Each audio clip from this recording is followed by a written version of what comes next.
Story 1. My company secretly gives parents thousands of extra dollars in benefits. I work for an organization that prides itself on being generous and flexible to parents. I fully support that, despite the usual gripes among the childless employees you might imagine. For example, we are asked to work more weekends and nights. A colleague of mine, a parent, is leaving the org and invited me to coffee. I thought it was just to have a farewell chat, but it turns out they feel that the difference in parent versus non-parent benefits is so drastic they don't feel right leaving without telling someone. They let me know how stark the difference is, and it's way beyond anything I've seen before. It turns out parents in my org are offered, when they are hired or become parents, are offered a special benefits package called family benefits. This is not in any paperwork I have access to, including my onboarding work and employee handbook, and those who partake are asked to not share information about it with non-parents, ostensibly to avoid any tension with childless employees. But the real reason is far more clear. It's because they don't want us to know how bad the difference is. The family package includes 10 extra days of PTO, 3 sick, 2 personal, 5 vacation. We have access to specific facilities, gym, pool, etc., and the family benefits package gives free gym membership and swim lessons to you, your spouse, and your children. I can only get those at a 50% discount, and my spouse gets no discount at all. Officially, we're a 1 remote day a week organization. Those with children are allowed to be remote any time schools are out. This includes staff members whose kids aren't school age yet and the entire summer. We have several weekend evening events we volunteer for, where volunteering gives you comp time. If you're a parent who volunteers and calls out day of due to childcare, you still get your comp day. As you might imagine, every event usually has about 25, 30 people call out due to childcare. If the special event is child-focused, parents are exempt from volunteering and can attend with their family as guests, and they still get comp time. There's an affiliate discount program that includes discounts to major businesses not offered to child-free employees. Not just child-specific businesses, but movie theaters, ride-sharing apps, and chain stores. We get a card we can add pre-tax commuting funds to, but parents in this program get a bonus $100 a month. We get retirement matching up to 2.5%, but parents get up to 5%. If you need to leave to pick up kids from school, you don't have to work once you get home. As you might imagine, when given written permission to pass tasks off to others and log off at 2:30 p.m., almost everyone does. All told, my colleague estimates that as a parent of 2 children, they saved upwards of $18,000 worth a year in benefits that are not available to me, in addition to the non-monetary benefits, like time saved not having to commute any time schools are out, basically free comp time. I'm all for flexibility for parents, but knowing that my organization is secretly giving parents this volume of bonus benefits has me feeling disgusted at my org and disappointed in my colleagues who have kept it quiet. How do I approach this? Do I reach out to HR? Do I pretend it never happened and move forward? Is this even legal? I'm already planning to leave and was considering telling my fellow child-free colleagues before I left, but right now I'm just feeling so lost. Update December 4th, 2024. Thanks to you and everyone in the comments for, before anything else, validating my opinions that this is bananas. A few notes, answers.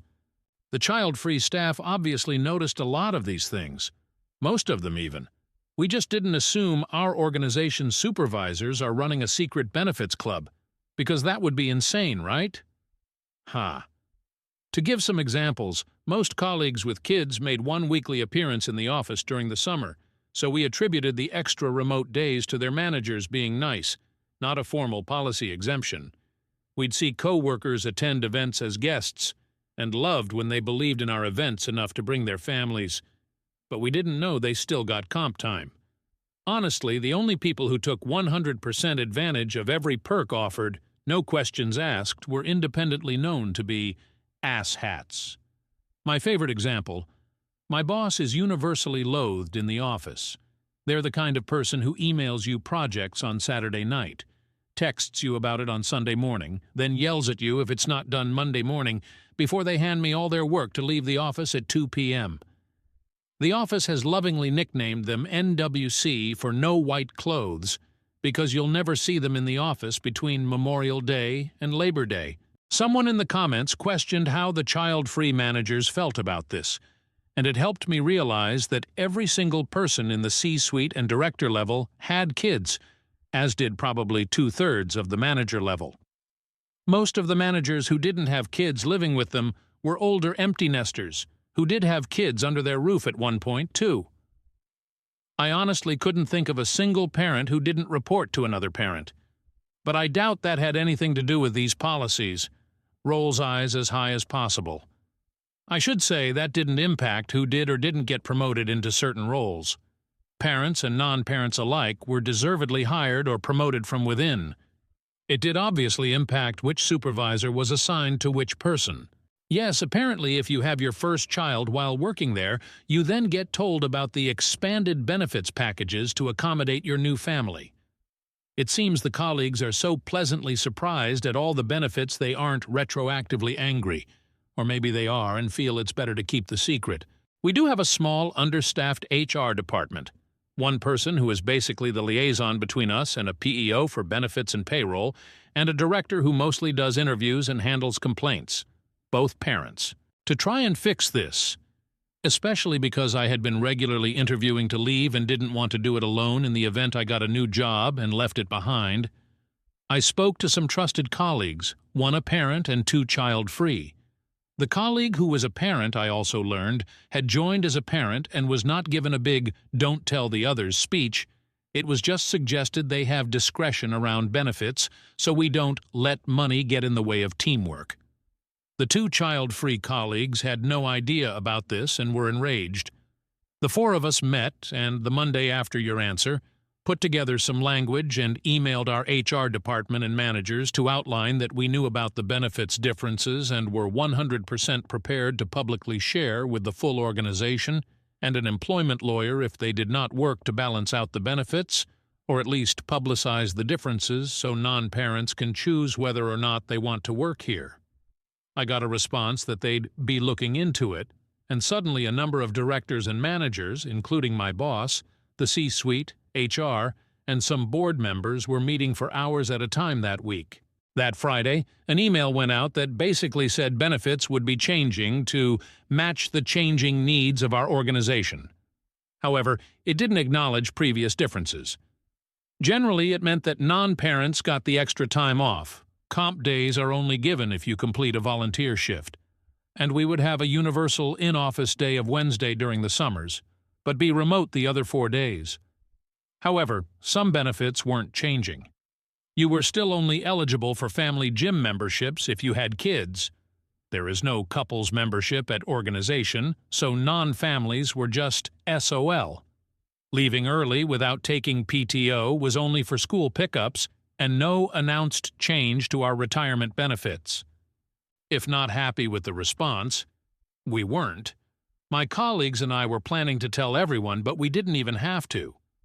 Sadly, I missed this while out of town for a wedding, but apparently a parent in the office got this email just before entering a Zoom.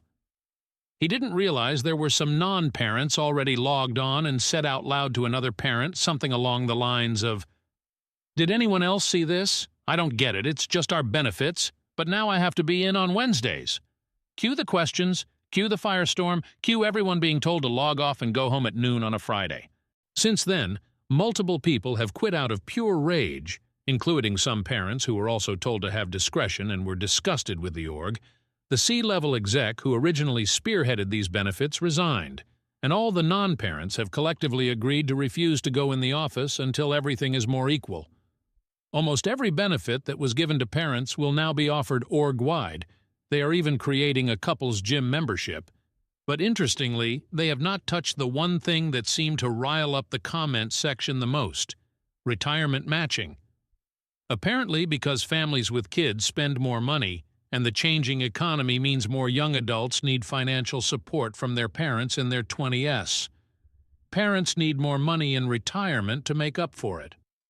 This is a sticking point the non-parents are really fighting against, and the org seems to be adamant they won't budge on. Lucky for me, the reason I'm not joining them in that good fight is that I'm writing this having submitted my 2 weeks. Found an interesting new job, and used your advice on interviews and in negotiations, and submitted my notice. There was still some drama. My aforementioned asshat boss, NWC, responded by taking multiple projects away from my fellow non-parents, saying they can't do it while on their remote strike, and assigning them to me, approximately 120 hours of group work to be done alone in 10 working days. Extra lucky for me, I have a family member and a college friend who are both employment lawyers. They helped me craft an email saying that because I've been assigned an unreasonable amount of work on an impossible timeline after being a whistleblower for the benefits issue, I could and would sue for retaliation. An hour later, I got a call from HR letting me know that my work had been reassigned and that once I'd finished editing an exit doc for my successor, I could log off permanently and still be paid for the full notice period and get my vacation payouts, currently basking in the glow of paid fun employment. When I'm done writing this, my wife and I are going to get drinks and lunch at 2 in the afternoon on a Tuesday. Thanks again to the comments for the suggestions and making me feel less like a bewildered baboon, and to you for your sage advice with this question and so many others. I'm aware of my privilege in having understanding colleagues and literally being able to text 2 employment lawyers and get good pro bono advice within a day. Not everyone has that, so thank you for providing the resource. Story 2. Wife wants to have a baby with only one person in our relationship. I don't want it to happen. Short version of the story. I've been in a 5-way polyish relationship for many years. Wife wants to have a kid with one specific person, and I don't really like him. Not sure how to put my foot down without seeming like a controlling jerk. Longer version, my wife, 34F Lori, and I, 35M, have been together for 16 years and married for 13, and our relationship has been open since the day we met in college. About 8 years ago, we met another couple, Kyle, 34M, and Andy, 33F, who were also open and poly, and we hit it off right away. In 2012, Andy got pregnant, and after a bit of math, we realized that I was probably the father. After discussing our future, we had a commitment ceremony in July 2012 and have all been a family ever since. When that occurred, Andy already had 1 baby with Kyle, and Lori had 2 by me. On the periphery of all this was Joseph, 34M. Joseph and Kyle have been friends since college, and Joseph, Kyle, and Andy have had an intermittent sexual relationship since then. There was never anything serious there, but he was a regular third man in their threesomes. After the commitment ceremony, Joseph occasionally joined all of us for bedroom fun, but it was again an intermittent thing, and nothing serious. So it wasn't a huge surprise when Andy's baby turned out to be Joseph's and not mine. It was still a surprise, but it wasn't a problem. The baby was welcomed into our family, and Joseph became a more regular guest in our home. About a year after the baby was born, a few things happened that seriously changed things. First, both Andy and Lori got pregnant again. As we'd later learn, Andy's baby really was mine this time around, and Lori's baby is Kyle's. Shortly after that, Joseph was involved in a very serious motorcycle accident. He was hospitalized for nearly 2 months, lost his job, lost his apartment, and needed a lot of help. We ended up moving him in as a temporary thing to help him out. That was a year and a half ago. He's still here. Kyle is happy to have his old friend around all the time. The women both like him a lot. The sex is great between all of them, etc. 3 days ago, Lori was hinting around that she needed to talk about something serious, but didn't know how to broach it. After a bit of discussion, it came out. She wants to have 1 more baby.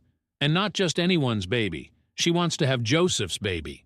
She wants to go off the pill and have Kyle and I either abstain from having sex with her or to have only condom-protected sex until Joseph gets her pregnant. When I asked her why, she just shrugged her shoulders and said that she loved him too, and that it was only fair. She said that Andy had a child by each of the 3 of us, and that she wanted to have a child by each of us too.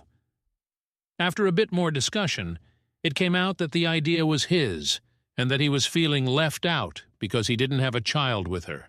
Putting aside the childish notion that babies should be created solely to placate someone's sense of fairness, I have a few serious problems with this.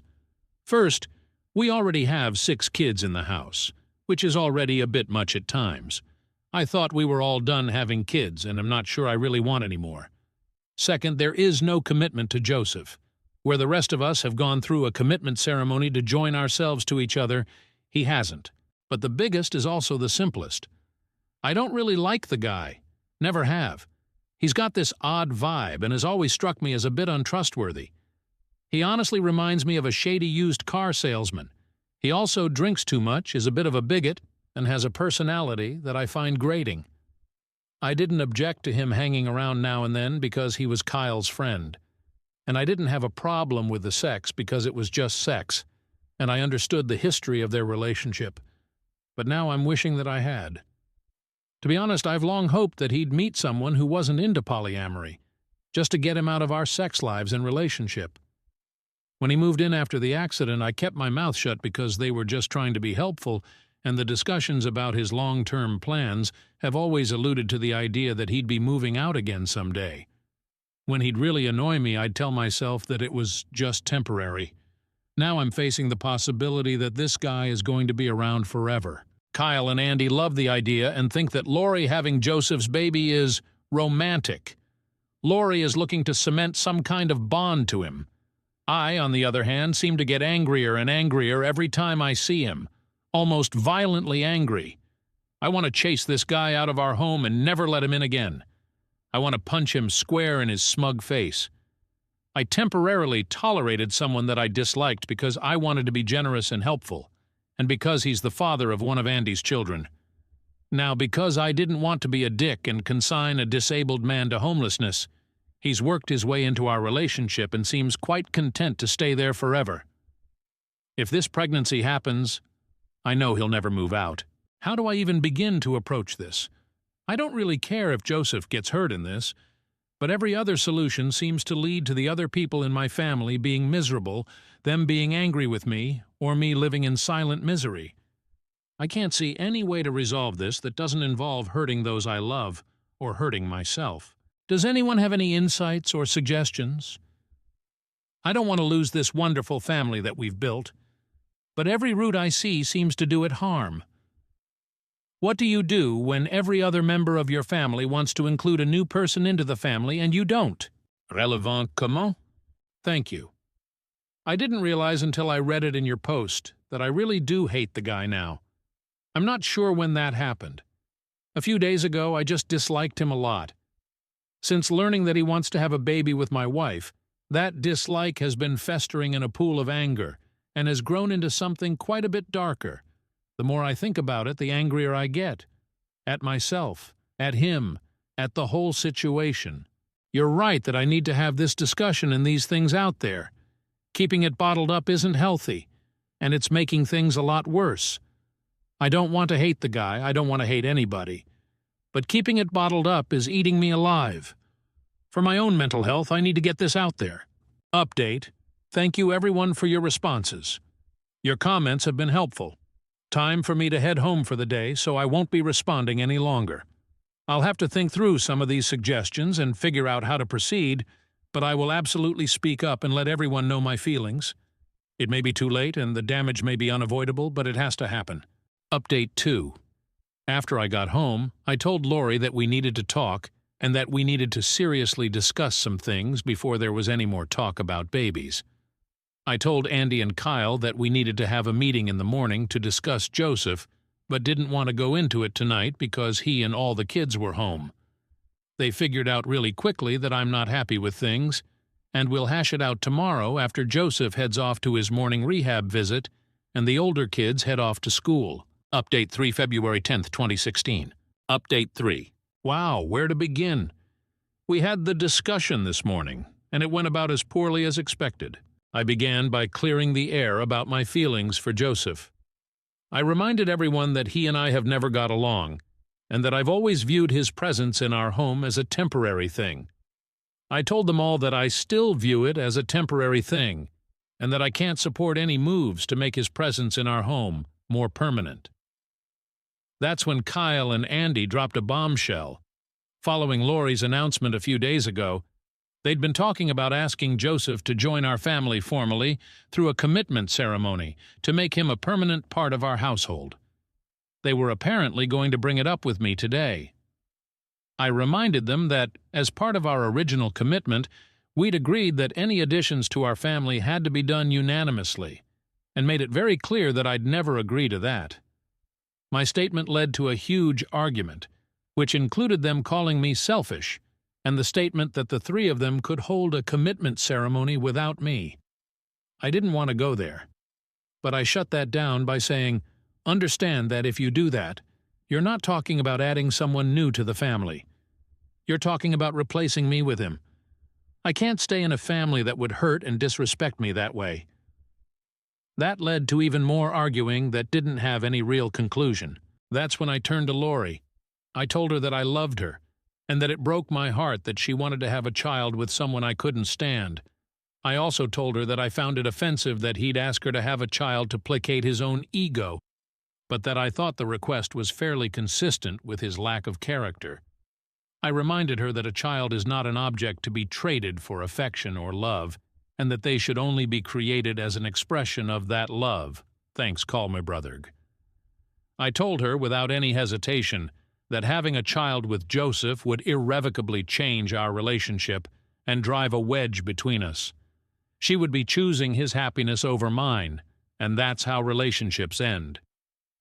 She was crying the whole time, and when I was done she called me selfish and mean. She told me that she loved us both, and that she wouldn't choose between us. She flat out said that she wanted to have one more baby, that she'd already talked to Joseph about it, and that she wasn't going to go back on her word. She then offered to get rid of the exclusive part, saying that she was willing to go off the pill and have sex with both of us, letting fate decide the baby's paternity. I told her this was unacceptable, reminded her that I'm her husband and family, and he's not, and said that in not making a decision she was actually making a choice. I told her that I'd be more than willing to have another child with her, but that having a child with Joseph would be the end of us. And then I went to work. The discussion didn't really change anything or lead to any firm decisions, but the information is now out there and everyone knows where everyone else stands. We'll see where everything goes from here. Update 4. Final update February 11th, 2016. Thank you to the posters of this sub. Follow-up to Wife Wants to Have a Baby with Someone Else. I don't. I originally posted this as a final update to my original thread, but it had fallen off the main page, and I realized that nobody was going to see it. I hope the mods don't mind me reposting it here in its own thread. For those who have no clue what I'm talking about, the original thread is here, https://wreddit.com/r/polyamory/comments/44y930/wife_wants_to_have_baby _with_only_1_person_in/ Update 4 Final Update. Well, in the days since my last update, a lot has happened. Some genuinely surprised me, and it looks like my family will be changing a bit, but things appear to be settling down. I should mention that this will be my last update. I mentioned to Lori that I'd been discussing our situation on the Reddit Poly group, and she wanted to read it. After bawling her eyes out as she read through it, she apologized to me for everything, and we spent the night together. No sex, just holding each other all night. This morning she asked me to not discuss this anymore until we get everything worked out, but said I could post one final update. So where to begin? First, Joseph is moving out. Yep, it actually happened. And the shocking thing? It was his idea. He finally demonstrated some of that nice guy personality to me that I've never been able to connect with. I knew that Joseph would be home when I returned from work yesterday, and I was honestly expecting the worst. I was sure that someone would have clued him in on our conversation and expected him to react with his usual asshole persona. It didn't happen. Instead, a few minutes after I came home, Joseph walked into my room and asked me to join him in the backyard for a conversation. I was expecting a fist fight, but got an apology instead. He admitted that we've never got along, and admitted that he's never liked me either, but said that he didn't feel right about coming between me and Lori. He went on to talk about how happy his son is in our family, and how he didn't want to destroy that family. At the same time, he talked about how much he loved living with his son, and how he really didn't want to go back to only seeing him once a week. I'd never thought about that. In the end, he proposed a solution that I accepted. There's a nice apartment complex about 2 blocks from our house, and he wants to get an apartment there when he lands a job. He's pretty good at what he does and already has some job leads, so he anticipates that will happen pretty soon. He can visit our house whenever he wants during the week, I'm at work anyway, and can spend up to 2 nights a week at my house to be closer to his kid. If he does it right, that means he could still potentially see his son 7 days a week, while I only have to deal with him for 2. It's a great solution that gives us both what we want. He's also already told Lori that he doesn't want to have a baby with her, so that's now off the table. He actually admitted that he wanted to have a baby with Lori, but said that he didn't want to stick her into the middle of a conflict over it. And then we had a beer together. I didn't even complain when he handed me one of his piss-water Coors Lights. Totally not kidding, this guy really does fit certain stereotypes. My low opinion of the guy went up a notch. As for Lori, she was a tearful mess for most of the day, apparently, and Joseph taking the baby off the table was fairly devastating for her. After I got home and we talked a bit, she unloaded her soul and let me know just how much she wants another baby, and how much it hurt her that neither Kyle or myself want one with her. And then she felt even more hurt when neither of us even clued in on her level of hurt over it. After several hours of talking, we came to an agreement. We're going to have one more baby, but we'll wait another year for it. And interestingly, she wants it to be mine, not Kyle's or Joseph's. Kyle apparently doesn't have a problem with that at all. So, what about her relationship with Joseph? Well, here's where polyamory and open relationships can get complicated. The commitment ceremony is off the table, but she still wants to date him and have some sort of a relationship with him. No babies, no pregnancy, just love and sex now and then. She won't ever sleep with him when he's staying over at our house, but she'll still be going out on dates with him, visiting him at his place from time to time, and will be staying overnight on occasion, like maybe once a month. While I have to admit that I'm still not totally thrilled with that, it's really just going back to the relationship they had before he moved in with us. I'll tolerate it for her happiness. Andy, on the other hand, is a problem. She is still furious with me over all of this and isn't showing any signs of backing down. In a way, it's understandable. She's had a sexual, emotional relationship with Joseph since she was 21 years old and is the mother of his child, so she was really looking forward to him becoming part of our family and was deeply hurt by my rejection. Kyle told me last night that she had even talked about leaving the family over it and moving in with Joseph, but that it was just angry talk. Right now I can only get cold stares and slam doors from her. I really don't know how this is going to resolve itself, but for the sake of our daughter, I'll never stop trying. I stuck her in the middle of a fight between the fathers of 2 of her children, 2 men she loves, and she's furious at me for even forcing the choice. It may take some time for both of us to work through it. Kyle is a bit of a different story. He admitted that he knew Joseph and I didn't get along and apologized to me for not talking to me sooner to make sure I was okay with everything. He apparently blames himself for the arguing, thinking that it was his job to run interference since Joseph was originally his friend, and I'm a life partner in his family. I told him not to worry about it because it was my fault that I didn't bring it up myself. Then we had a beer. Sierra Nevada West Coast Porter this time. Kyle has much better taste. So, with that, I'm going to wrap this up. I'd like to thank you all for your insights, commentary, and for putting up with my venting.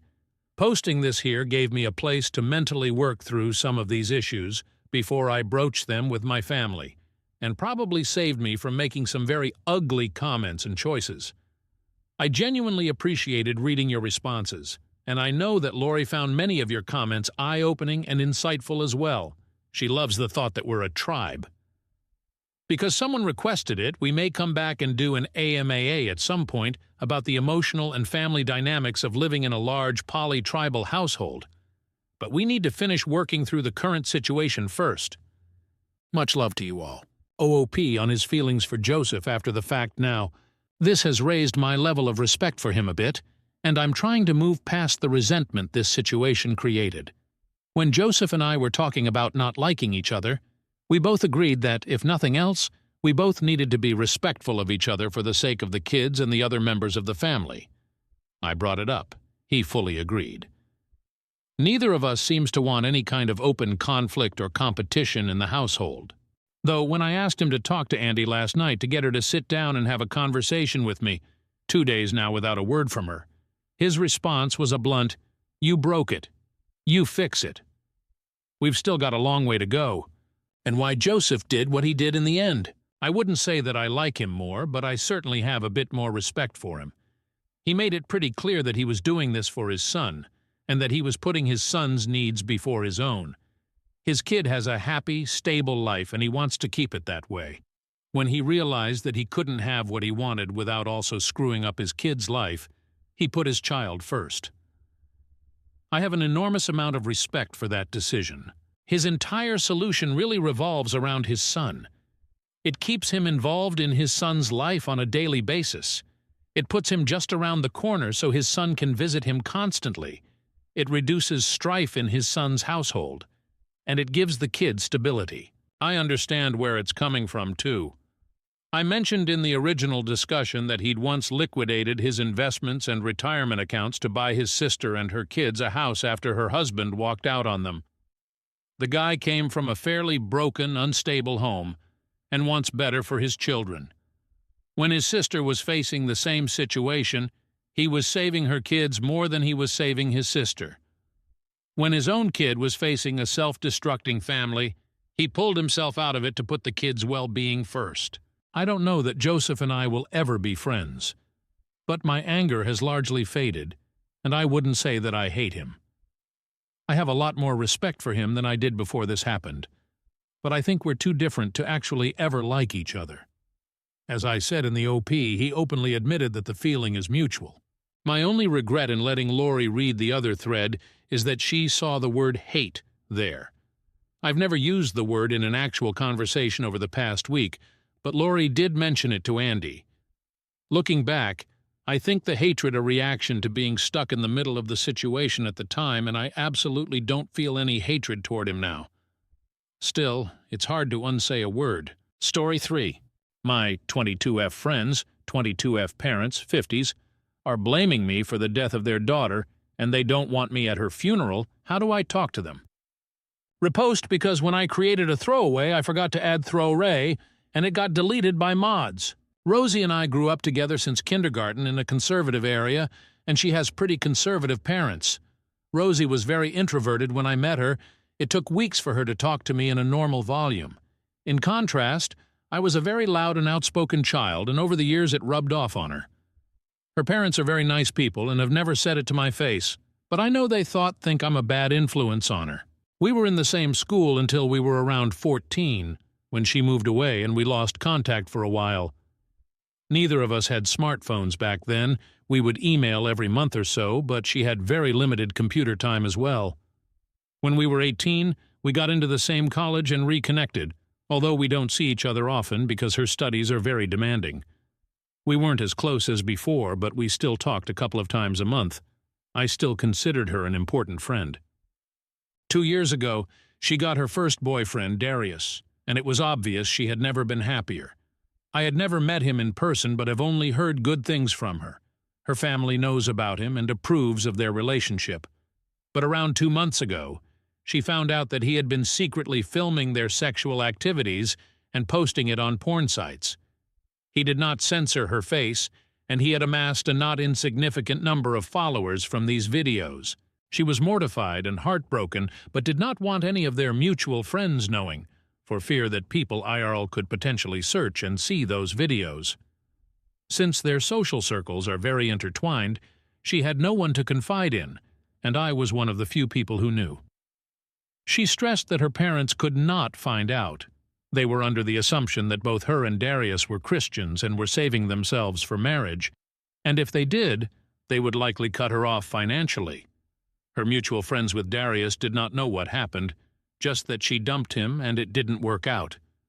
She was very depressed and suicidal afterwards, and having dealt with depression and suicidal thoughts myself, I took her out almost daily to check on her, and so that she could have someone to vent to. Her other friends noticed she was down, but she attributed it to dealing with the breakup and the stress of impending exams. I don't know what the exams are supposed to be called in English, but it's something like the bar exam for lawyers. It's a big deal. The day she died, I went to pick her up from her dorm for dinner, but she didn't answer her phone or the door. She lives in a single room. I don't want to go into the details, but I was the one who found her. She didn't even leave a note. I had to call her parents and tell them about it. When they came, her mom started shouting that I was a bad influence, that I gave her depression, and implied that I drove her to kill herself. I heard through the grapevine that Darius told her parents they were only on a break and were working things out, and he has been comforting her parents and helping organize her funeral/memorial. I am disgusted. I want to tell her parents, but I don't want to tarnish Rosie's memory. I also don't think her parents will believe me. I am not invited to her funeral, and I am wondering if I should go anyways. I want to see her one last time, but I'm afraid I might cause a scene if I go. I also haven't cried once since the incident. I think I may still be in shock. I am waiting for the grief to hit me, but it still hasn't yet. I feel like I'm supposed to be traumatized, but all I feel is numb. I don't know if this is the right sub for this.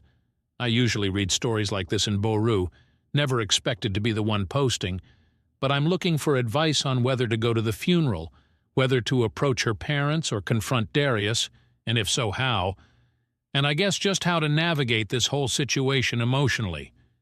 Please let me know if this is the wrong sub to post in, and I will post elsewhere. And I know Reddit is the first to suggest therapy. I'm on it. I can't afford individual therapy, but I'm on a wait list through my university's mental health program. I don't have an exact timeline for when I expect to be seen yet. TL Doctor. My friend Rosie, 22F, recently committed suicide. Her boyfriend of 2 years, Darius, 22M, had been secretly filming them having sex and posting to porn sites. Her parents, 50s, think I'm a bad influence on her and gave her depression, made her kill herself. They don't want me at her funeral. Darius is still involved in her funeral. Edit. I tried replying to all the comments but got a bit overwhelmed. Thank you all for the advice and hugs. I want to clarify a few things and share what I've decided so far, thanks to all your help. Rosie deleted all the videos she could find when she found out, and we talked mostly in person. I have some texts from her saying how betrayed she felt and how exhausting it was keeping up appearances and pretending to be fine, but nothing concrete. I have decided not to go to the funeral. I want to respect her parents' wishes, and it probably wouldn't end well anyways. I'm working on finding out who else Rosie told. She said she only told 2 other high school friends. I did some IG sleuthing, and I believe I found one of them. I sent a message asking to talk about Rosie, but she hasn't responded yet. After the funeral, I want to tell Rosie's parents part of the truth, so they can have some closure and kick Darius out of their lives. I want to punch his face in, seriously. I hope to enlist the help of Rosie's other friends who have more credibility with her parents. So far, I'm thinking of telling them that Darius filmed her in the shower without her consent and posted them. That way it's 90% the truth, and I wouldn't have to reveal that they had sex. I will leave the decision to pursue things legally up to them. I will still try to reply to comments, but I need a small break for now. Talking about this is pretty mentally draining. Thank you all again. Relevant. Comment. Commenter 1. You're in a very difficult situation and should probably be seeking advice specifically for the proper way to handle this within your culture. In some cultures, it would be appropriate to honor your friend's wishes that her parents never know about what happened, while in others, like mine, it would be right to seek out truth and justice. OOP. Thank you. I did not consider cultural sensitivity. I will ask my parents and other trusted adults. OOP needs to report this to the police. OP, I don't know how I would go about reporting this. I don't have any evidence, as she deleted all the videos she could find online and physically. How do I bring this up to them? Will they even take the case? I may also have to ask for legal advice in my country, but please let me know, if you have experience, how I would go about making a report on behalf of a deceased person with little to no evidence. Commenter 2. The friend didn't leave a note, and this shady guy is being really helpful. I don't like it one bit. Maybe I watch too much true crime. But something smells fishy. If she was going to go to the police, that's motive. OP. Personally, I don't think the guy had anything to do with it. She was pretty suicidal, and I believe she could have done it herself. She lives on campus in a girls' dormitory that has a security guard and does not let any guests in unless accompanied by the student themselves. They made an exception for me because we told the guards she was dealing with mental health issues, and I was allowed to go in to check on her daily. We also gave them Darius's specific photo to let them know not to allow him to enter. I think he is just trying to keep up appearances as the charming, sensitive guy we thought he was. Also makes for a good sob story, as someone above mentioned. But I will look into it to see if it is possible to report him. Commenter 3. I don't think you'd be dishonoring her legacy by telling her parents the truth. You would be protecting it and her parents from Darius.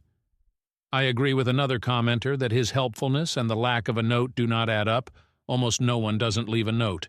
I would go to the police in the U.S. Sharing porn without consent is a crime in some states. OOP. We are not in the U.S., but it is a crime here as well. I am going to seek legal advice after replying to all the kind people here. Commenter 4. Depending on where you live, Darius could be charged with causing her death. I would seek advice from law enforcement. In most places, it's not legal to secretly film someone like that and post it. Since that directly lead to her death, it's possible he could be charged, but you'd need to have some sort of proof. Even text messages or something between you and your friend, and then let them investigate. OP. I don't think I have enough proof. Her having deleted everything she could find when she found out makes it hard for us to get proof now. I wish she would have kept the evidence, but I can't blame her at all for being emotional in the moment and not thinking clearly. Update December 6th, 2024. Hey, just wanted to write down my thoughts and update anyone who was wondering about how things went after Rosie's funeral. Some info that is relevant to this update. Rosie and I grew up in religious families, but both deconverted around high school. She wasn't religious for the duration of her relationship with Darius, but her parents believed she was still Christian. I know firsthand how damaging purity culture can be, and that was why Rosie did not want people, and her parents in particular, finding out about her having had sex, even if it seems normal for most college students. Also, I said in my last post I was very loud as a child. That was true. I was feisty and kind of obnoxious, but my personality did a 180 in high school when I got diagnosed with depression and anxiety. Now I am introverted and do not have many close friends. Update. I reached out to Rosie's high school friend Maggie, who I believe she also confided in about the Darius incident. Rosie had also told Sophie, another high school friend. The three of us swapped stories and ended up reaching out to Gwen, Rosie's best friend in college. Gwen was doing an exchange program overseas at the time of Rosie's death, and she had no idea all this had been going on. Rosie had been telling her everything was fine and that she broke up with Darius, but didn't want to talk about it, and that it was mutual. We decided to tell Rosie's parents an abridged version of the truth. We told them she was filmed in the shower instead of during sex, because we felt that where we go from here is ultimately their decision, and we shouldn't make it for them. Gwen is on good terms with her parents and met with them to tell them in person. Thankfully, they believed her right away. With Rosie's parents' blessing, Gwen blew up all of their group chats telling people what Darius had done. She also spread the abridged version. Within a couple hours, Darius's ex Nora, 21F, from about 3 years ago, reached out to Gwen to say that she had also been filmed without consent and was too scared to say anything before. Nora made an official statement with our school, and the school is investigating Darius. Nora and Rosie's parents have also went to the police. Nora had more solid evidence against Darius, so hopefully they will convict him. Unfortunately, this meant we had to come clean about what Darius had actually filmed. Rosie's parents weren't as mad as I feared and didn't hold our abridging the truth against us. There's no verdict as of now. The legal system works surprisingly slowly. And personally, I suspect Darius will get at most a slap on the wrist because his parents are well off and well connected. On the bright side, his social reputation is completely ruined. Most people trusted Gwen and Nora's statements and gave Darius hell. He took a leave of absence from the school, and he will likely have to go to college overseas if he ever wants to graduate, because everyone in their major knows about it now. Some alumni from their field even caught wind and got involved. It's really very chaotic. I've asked Gwen not to involve me in any of this, besides giving the police any evidence I have, and maybe being called to witness, of course, because my mental health has taken a huge hit from all of this, and I don't have the energy to keep up with all the details. I've asked her to give me any significant updates, though. Personally, I'm doing as well as one can after all this, which is to say I'm struggling but hanging in there and depressed but not suicidal. Thank you for all your condolences in the last post. A few short personal updates from me. Rosie's parents. After Gwen told them, they reached out to me and asked to apologize in person. I didn't want to see them, so we agreed to a phone call instead. They apologized profusely for lashing out at me. I forgave them. They didn't know what was going on. I was hurt. But they had just lost their daughter and were understandably very emotional. I probably won't have much to do with her parents going forward. I didn't see them very much before. But I am glad to have resolved this misunderstanding. The funeral memorial. Gwen was not able to sit down with Rosie's parents until after the funeral. She also had to miss it because she was still overseas at the time. We waited until she came back. So sadly, I missed it. Rosie was cremated, and her parents gave us, Gwen, some of the ashes. Gwen took Maggie, Sophie, and I to her and Rosie's favorite spot on campus, and we set up a picnic there. We spread some of her ashes there, had a moment of silence, and started swapping stories about Rosie and her life.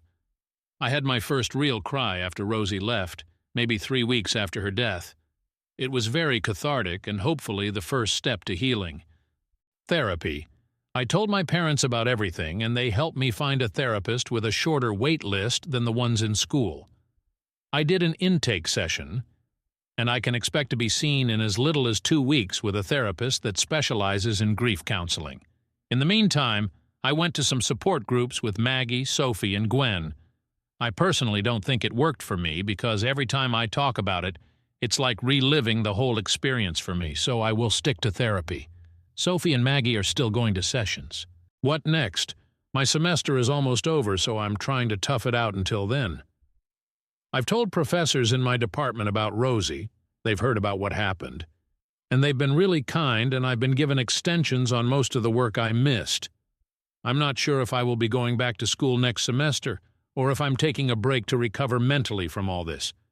Maggie, Sophie, Gwen, and I have bonded over the shared trauma. Rosie had a pretty consistent taste in friends, LOL. We will be keeping in touch and leaning on each other. That's about it from me. Thank you if you've read this far.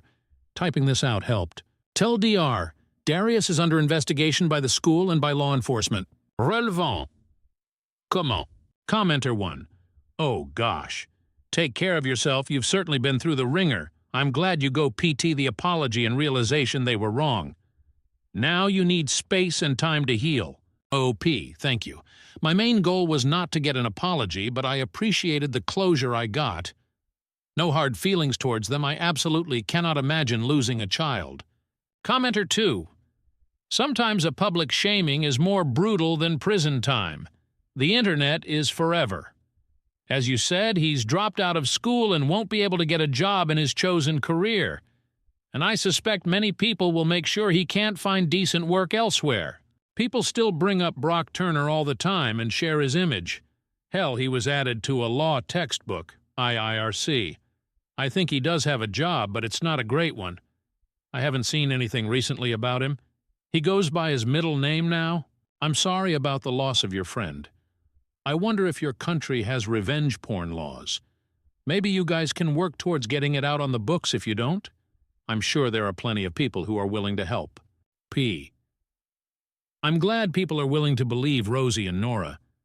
Sometimes people don't believe victims, especially with a person who is as good as faking being a kind person like Darius was. Yes, we do have revenge porn laws. Rosie's parents are handling it right now, and I haven't been involved. Story 4. My boss keeps telling me he loves me. I have a strong working relationship with my boss, the owner of the company I work at. We clicked instantly in my initial interview, get along well, and he is consistently impressed by my work. Most importantly, I think he values me because I'm not afraid of difficult conversations.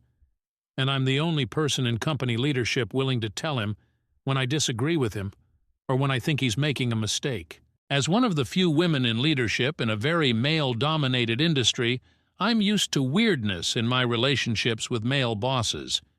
Typically, they will take credit for my work or publicly treat me like a secretary or assistant while privately relying on me to do the majority of their role.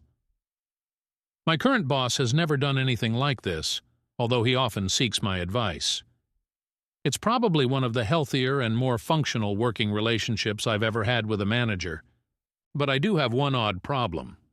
Sometimes I will initiate a conversation with my boss that is difficult or fraught. Stuff like one of the other senior managers interfering in a project and refusing to let go, or explaining that my boss made a decision that has negatively impacted the company and needs a different resolution. These conversations usually go well, although he is always saddened to hear he's done something that people found frustrating or hurtful, and he definitely does not enjoy giving his senior leadership negative feedback. And if any of these situations affect me, it impacts him even more because of how much he values me. I'm good at keeping these conversations productive and professional, but at the end of really difficult ones, he has a habit of telling me he loves me as part of saying goodbye. We all work remotely, and these meetings are virtual. I am not someone who uses the L word liberally. I say it to my close family members and 2 or 3 close friends. I do not think my boss is attracted to me or means it in even a slightly romantic way when he tells me he loves me. Instead, I think he feels emotionally vulnerable. I get the sense I might be the only person in his whole career who's been comfortable giving him direct and constructive critical feedback, and he's seeking validation that our relationship is still strong in spite of the difficult conversation. As such, if I were to say that's weird or please stop telling me you love me in the moment, I'm concerned it would negatively impact our relationship and cause him to feel even more vulnerable and sad.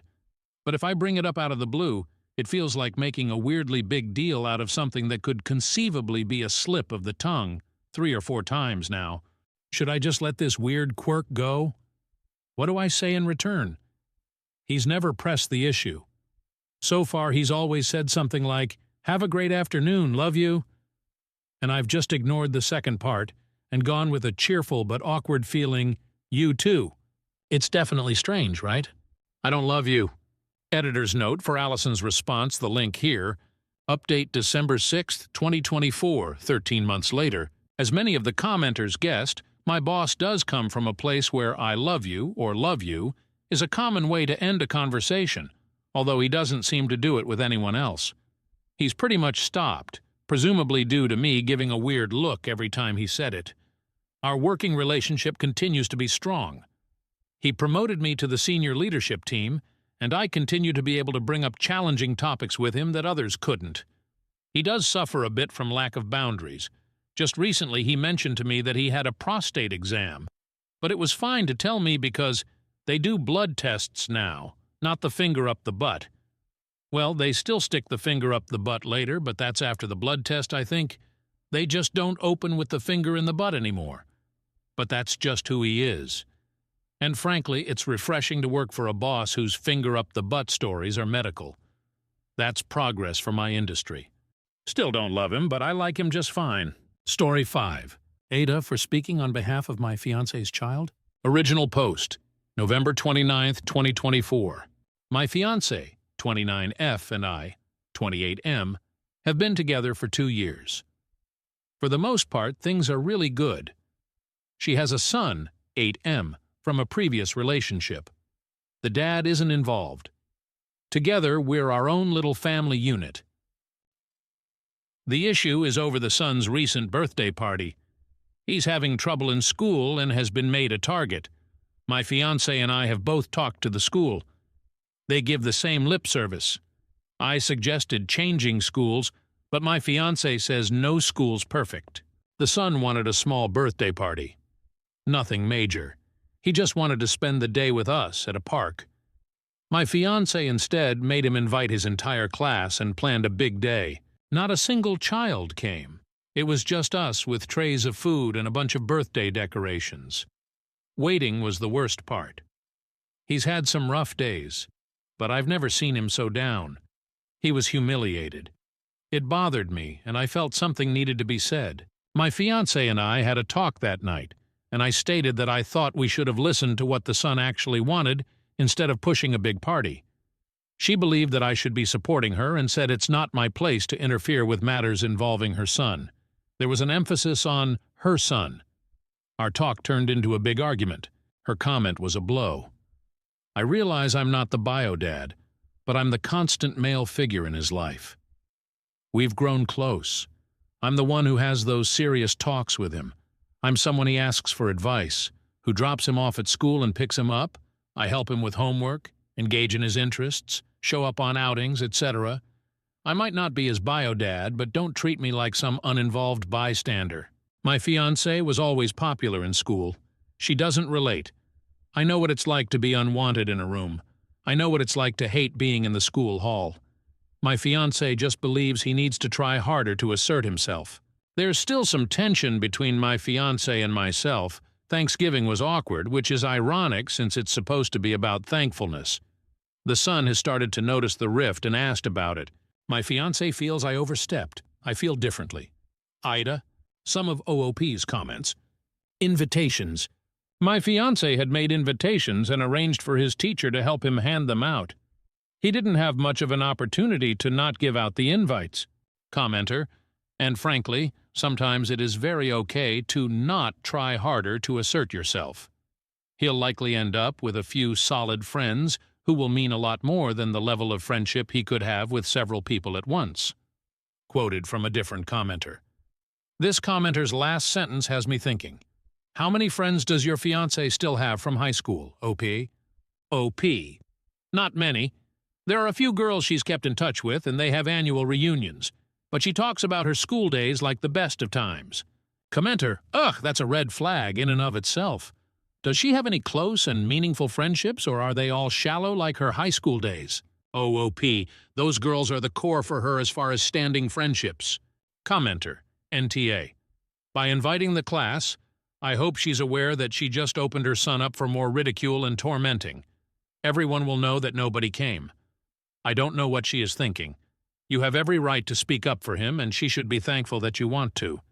Yes, this very well may be because she was popular and her son isn't, and she doesn't ask. OOP, she talks about how she had the big birthday parties and how her house was the house and all this stuff her and her friends did.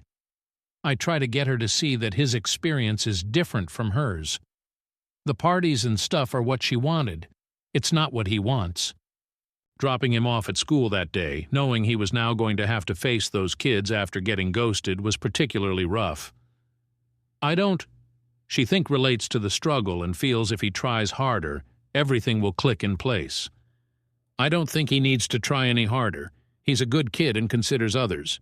OP is voted NTA. Update post, December 6, 2024. Thanks everyone for the input. The outside perspectives were helped me, 28M, tackle this situation with my fiancé, 29F. Things were still rocky between us. We've had fights, but we're usually able to communicate.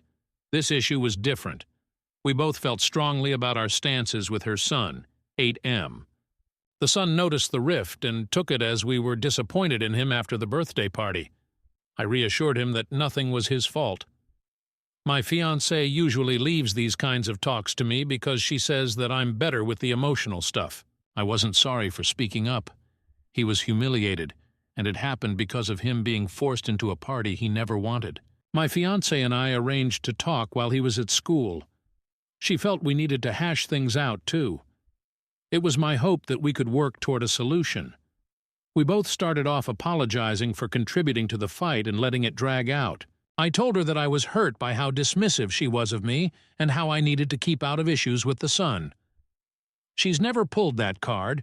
She wanted me to have a presence with him. She said that she spoke out of anger and didn't mean any of it. She felt judged and took everything she was holding in out on me. I expressed that the son needed an advocate, and he sometimes struggles speaking up because he wants her approval. This was something we discussed before. She admits pushing a party was wrong.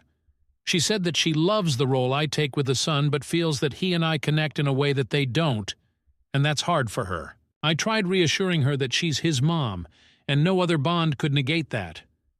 She's one of the only people he wanted to spend his day with. I'm here to support both of them, but that doesn't mean agreeing with her on everything. I feel chasing popularity will only be trouble as he gets older. Something that was recommended on here was therapy. I thought it would be good for us. She wasn't entirely closed to the idea. She's hesitant about the notion of therapy. The son will be changing schools. We're also looking for clubs for him. He has a talent for drawing. I'm honestly impressed every time. I'm encouraging my fiancé to embrace his creative side. I believe my fiancé means well and wants the best for the son, but I feel she has to be more receptive of what he's telling her. He may never be popular. Most kids aren't. It doesn't mean he's doing something wrong. Kids and people in general can be cruel. I even told her if she and I had gone to school together, her friends probably would have made fun of me. The son's experience is his. He'll come into his own. Overall, we did better talking instead of going at each other, which is better for everyone involved. I'm still going to speak up for the son. When I was his age, there were times I wished someone spoke up for me. Thanks again to everyone for the support. I really appreciate it. Top comment on post. Hungry Book. Has the mom ever had a heartfelt one? One convo with her child on how he truly feels? Like actually get down to his level and ask what he truly wants in life and such? You'd be surprised at how much 8 years old can express their wants, needs. Lemon_Charlie. This was definitely a wake-up call for OP's fiancé, when the future step-parent has a better relationship with your own son than you do. The important thing is how she responds, if she can listen to their son, or if she'll slip back into projecting expectations again. I_wanna_be_anemone. She's emotionally neglecting her kid. Not once has she considered his feelings, his interests or wishes through the whole ordeal. All things you've been advocating for the whole time. What did she do to try and salvage the failed party? Or did she dive right into ranting about how it was ruined? Fiancé shouldn't have needed you to tell her she's being selfish. She should have listened to the kid's needs to begin with instead of pressing on with a performance she felt she needed to put on to earn some kind of social clout to demonstrate what a good mom she is. Therapy isn't optional, it's essential. Mothers like her result in kids suffering from severe depression and anxiety long into adulthood, where they'll get therapy anyway to undo the damage done. The only thing she can ever completely control is herself. So if she wants things to change for the better, then she can learn ways to actually communicate with her child instead of offloading all the emotional labor on OP. Nothing will change for Kid if his own mother is ashamed of him for not being an extrovert.